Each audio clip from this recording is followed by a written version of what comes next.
So you built Salamangreat for Attribute 4, you've learned the deck a little bit, and now you want to play it in the rank ladder.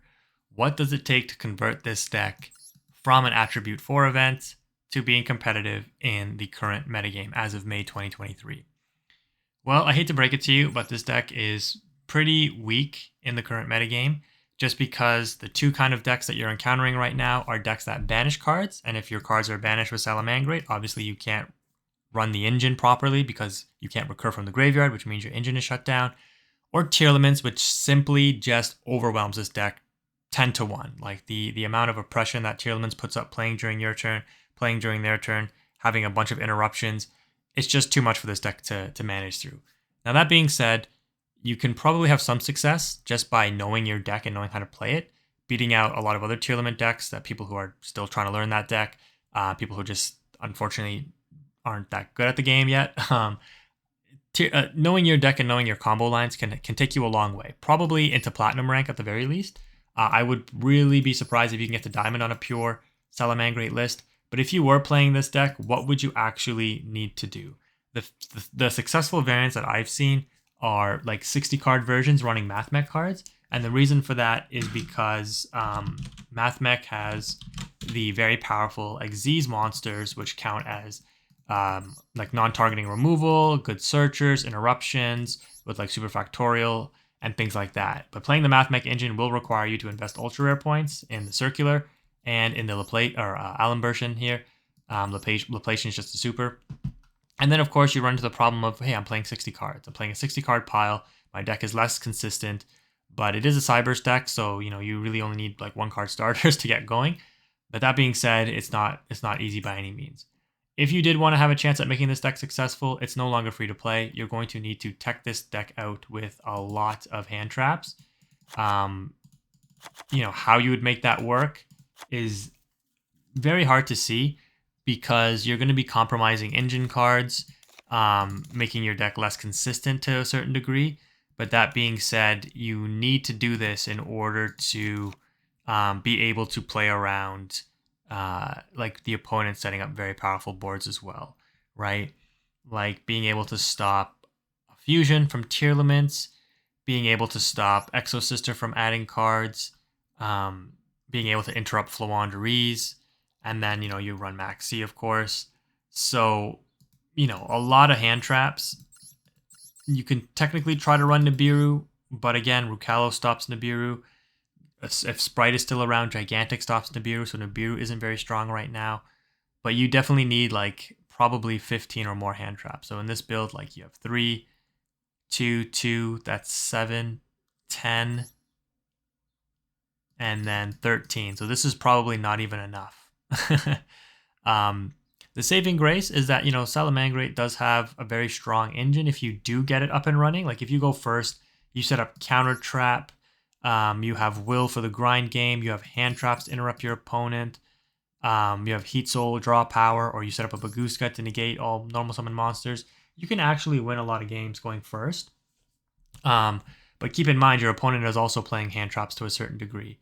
If you get Max Seed, if you're not playing things like Called By because of Grave Shufflers and you get Max Seed, that stops your turn, right? So you suffer from that. You really only have Ash to stop Max Seed.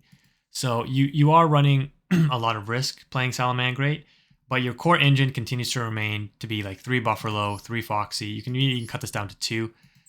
3 Gazelle, 3 Spinny, 1 Falco, 1 Jack, 1 Fowl, 2 Mining, 1 Sanctuary, 2 Will, and 3 Circle. Now, this ratio may actually not be the best. You could maybe say 2 Foxy, no Fowl, maybe no Falco, but no, you need to run at least one other level 4 so you can make Bagooska. Maybe you only run 1 Will. You just want to free up spots for more hand traps, right? And again, when you do that, you're going to get frustrated because, hey, I'm drawing hand traps or I'm bricking. I'm not drawing my actual engine. What do I do here, right? Like for Buffalo to be live, you need 2 Cybers. You need Buffalo and you need another one to discard. If you draw like Buffalo and Gazelle, you don't really want to discard Gazelle, right? You want to be able to discard like a Foxy or a Spinny or a Jack. So you do run into those problems if you do try to play this deck, and that's one of the reasons why Salamangreat isn't the best. Now, that being said, could you run board breakers? like evenly matched instead of overloading on hand traps. Yes, that is an option, but the problem you run into there is negates. If your opponent sets up a strong negate, your evenly matched won't go through. If you try to play Dark Ruler, that's just another brick in your deck, and Dark Ruler isn't very strong this format because it doesn't do anything against tier limits really. So you're kind of at a crossroads where you're really struggling with what kind of deck do I want to build with Salamangreat. Essentially what this deck is, it's strong because it's a one-card starter deck. Like any one card gets you into Baylings, hopefully will get you Recursion, get you into Heat Leo, Sunlight Wolf, get you into Counter Trap, etc. But it's very easily interruptible, and it's very easily stopped or countered with the current meta. So it's very tough. Now, you can definitely squeak out a lot of wins. And in the extra deck, the only thing that really changes is the addition of Access Code Talker. It's a dark monster, so it wasn't available during Attribute 4. But everything else is stuff you probably already crafted. Mirage Stalio, Baguska, you got the Baylings, the Heat Leos, Heat Leo down here, the Sunlight Wolves from the structure deck. Update Jammer is just a common, so the standard line is you go Update Jammer into Access Code. Access Code becomes 4,300 or 5,300 attack. You attack twice because of Update Jammer effect. You go for game. Simple as the OTK line, right? You have Splash Mage and Transcode already crafted from the event. And then again, Heat Leo from the starter deck, Heat Soul from the starter deck, and then you just make sure you have an access code to go along with it. So that's essentially how you have to try to play Salamangreat. Yeah, it's not easy, but if you can get to Platinum with this deck, which I think is definitely doable because Gold rank isn't the most challenging. You'll probably run into a bit of challenge in Gold rank though, to be honest. But you could definitely get to Platinum 5, but then grinding through Platinum with this deck, I think would be a really big struggle. Just because Platinum rank is usually like where people who play top tier decks are, but they may not be the best players. So they may make a lot of misplays, and that's kind of why they keep bouncing back and forth between Platinum ranks. Conversely, you might run into people who are very, very good players who are just trying to grind through with a lesser tier deck than tier limits. And so usually the better player wins most of the time, honestly. So it's it is dependent upon the tier of the deck you're playing. But you've seen people like Joshua Schmidt, I think, currently playing Salamangreat and doing a lot of work. But again, that's just through Diamond. I think he's going to switch over to Sprite for Platinum because you're gonna waste a lot of time losing matches with Salamangreat in Platinum rank, to be honest. So it is worth investing in those newer decks if you actually want to try to reach the higher ranks. But if you're just playing with this and you're looking to have fun and you don't care about win-loss, you don't care about losing matches and wasting time, air quotes, because you lost matches, this deck is a good option to stay free to play. So that's my analysis of how you would want to play Salamangreat. Yeah, it's tough. You're gonna have to test out and see what you like. Is the hand trap version working for you? Do you want to just commit to more engine and risk just losing matches that you can't stop the opponent from setting up?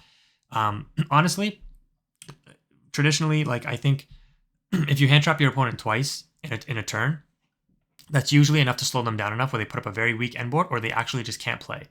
So Ash and Imperm against Flow Under Ease usually is enough to kill that turn for me. I can't play through two hand traps.